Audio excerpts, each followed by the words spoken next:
Hello and welcome back. I'm Shayna Cersei and I'm very excited to paint with you today. Today we are going to be painting some very simple flowers. These are flowers that I used to paint constantly when I first started my watercolor journey, and they are perfect for beginners who want to feel successful right away. And for those of us who aren't beginners but sometimes are stuck in a rut and not happy with what we're painting, going back to the very basics and doing some easy, simple paintings can help get you back in the rhythm and feeling successful again.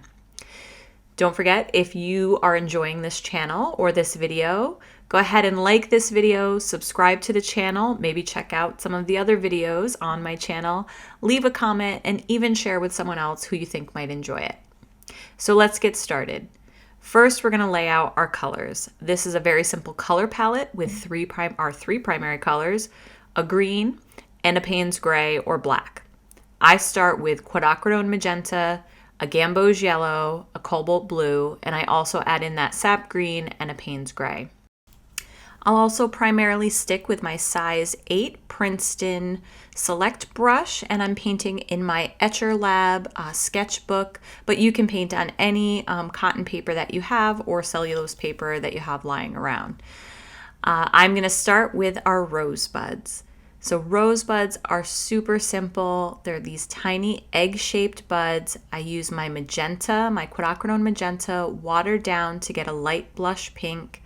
You can go lighter and lighter than this for sure, or darker to that full quinacridone color. Use a little sap green here at the base to just drag the tip of my brush. You can see I let the green touch the base of the pink rosebud ever so slightly to let some of that green blend into the bottom of the flower. Now I'm just going to add a few simple leaves with my brush, one stroke at a time, keeping them kind of small and unobtrusive to the rest of the piece. Now I'm going to mix up a little lavender color or a purple with my cobalt blue and quinacridone magenta, about a 50-50 mix of the two. I'm going to make a nice vertical flower here, and this is just going to be the tip of my brush being pulled down in little downward strokes, and I cross the center line of the stem, leaving gaps, and I'll show you why here.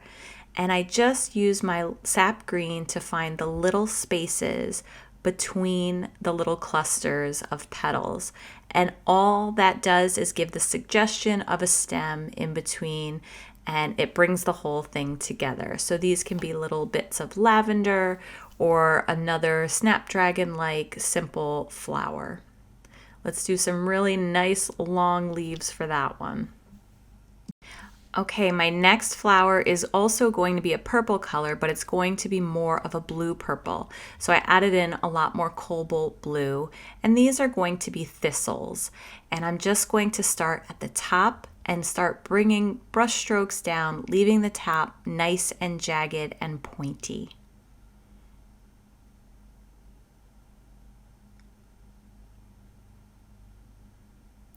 Let's paint two of them and now add the green stems. So a nice little reedy stem here, thin. And then I also like to put these little leaves that the base of the thistle will sit on right at the top, right underneath.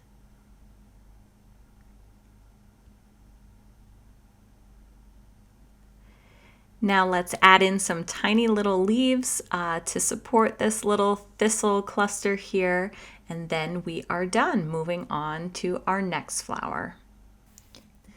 Now this next flower is one of my absolute favorites. It's going to use a wet on wet technique. We don't have a ton of control over the very final outcome. I love to make them in this pinky peach color with the gamboge yellow and the quinacridone magenta mixed together. And you can see I'm laying down just water in the shape of 3 petals next to each other.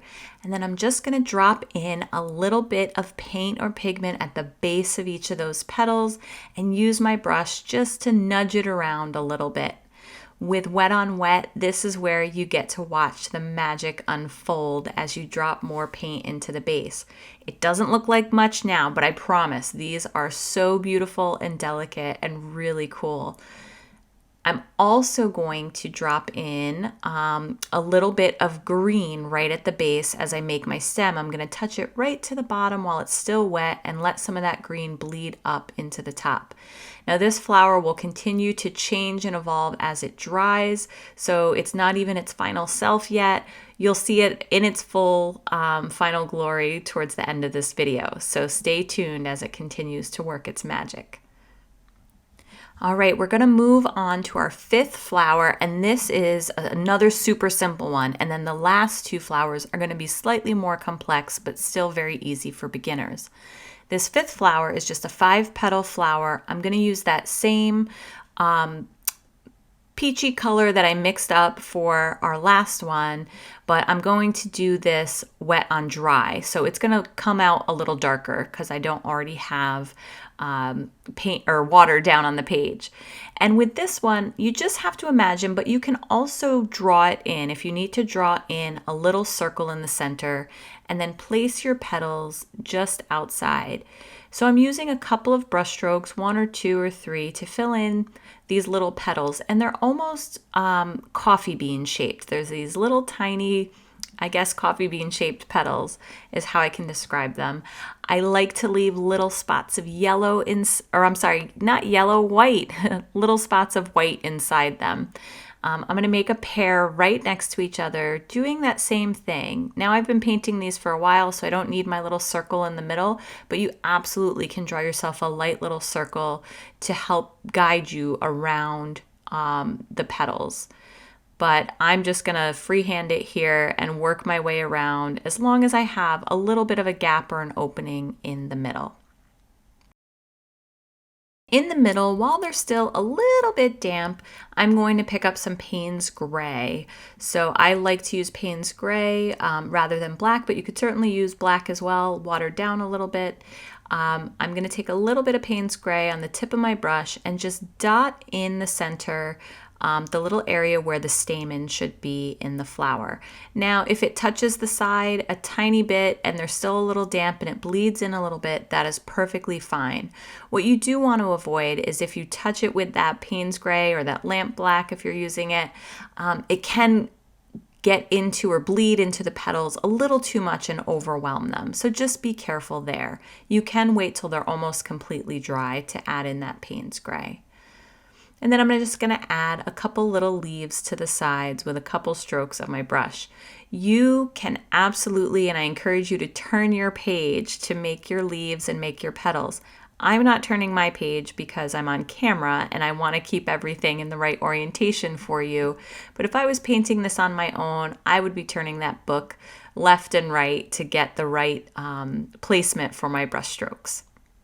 So let's move on to our slightly more complex flowers, but still great for beginners. We're going to tackle a coneflower. So I'm using magenta and that gamboge yellow to make a very bright orange, as you can see here.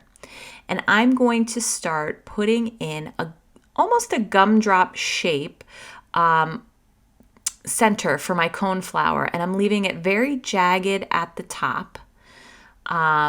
And then I'm going to rinse off my brush and pick up a little bit of that Payne's Gray.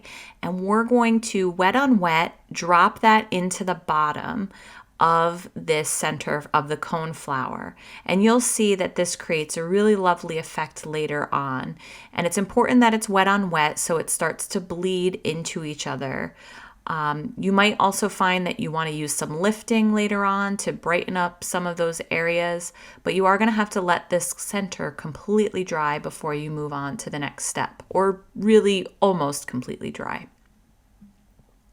So using quinacridone magenta, we are going to prepare to put on the petals of that coneflower. Using our brush, we're going to start at the tip and add some pressure, drag our brush, and pick up at the end. And these are going to start to make perfectly little imperfect petals for our coneflower. Remember, echinacea or coneflowers, they do not have perfect petals. They're often very jagged and a little wiggly, and they overlap each other. So don't feel pressure to make these perfect. The more little imperfections you have in them, the more realistic they're going to look. As I get up to the sides, you can see I'm using foreshortening by making a couple of short little petals right at the tops and edges that curve around, and that gives us the sense of depth. And then I'm also dropping in a little more Payne's Gray around the edge while things are still a little damp, and adding in my sap green stem. All right, we're going to leave our coneflower for just a moment, and we're going to come back to it when it's dry to add on some final details. And now we're going to move into a hydrangea. Again, another great flower for beginners, but a little bit trickier to master at the beginning. You are going to be using quinacridone magenta and cobalt blue to create that beautiful lavender. And you're just going to be dropping in, and watch my brush bounce across the page, adding water, adding pigment, and just creating this fluffy cloud-like burst of flowers that is the signature look of the hydrangea plant. So just working my way around until I feel like it's big enough of a bloom of flowers, and then going back in while it's still wet. I never really let this dry while I'm continuing to add paint and water. Adding in some darker pigment in some areas to create some shadows, as well as water in other areas to create some more highlights. And I just keep working my way through till I feel like I'm satisfied with the contrast. And then I'm going to let this dry completely before I add in my leaves. We are going to head back to the coneflower, but I'm going to pick up some different brushes. So I have a liner brush, and I also have a size 2 detail brush. I'm going to go with the size 2 detail brush. You could also use a liner brush for this stage. And I'm going to mix together some quinacridone magenta as well as Payne's Gray to make a dark, almost a burgundy color. This is going to add the details to our coneflower. So you can see here, I'm going to get nice and close for you. And I'm going to start to add in on that light blush pink some of these fine lines and details that create shadow and depth, and also the texture that you would find on the petals of a coneflower. Just remember that you don't want this to be patterned. You don't want every single petal to have a stripe down the center. You want to try to spontaneously and intuitively work your way across the petals, remembering that the closer you get to the center, the more texture there tends to be. I'm also going to be adding in some additional details for that center area of the coneflower at the top there. So adding in more Payne's Gray, and I'm going to go in with my brush and add these little spiky areas that you would generally see in a coneflower in the texture of that center statement area.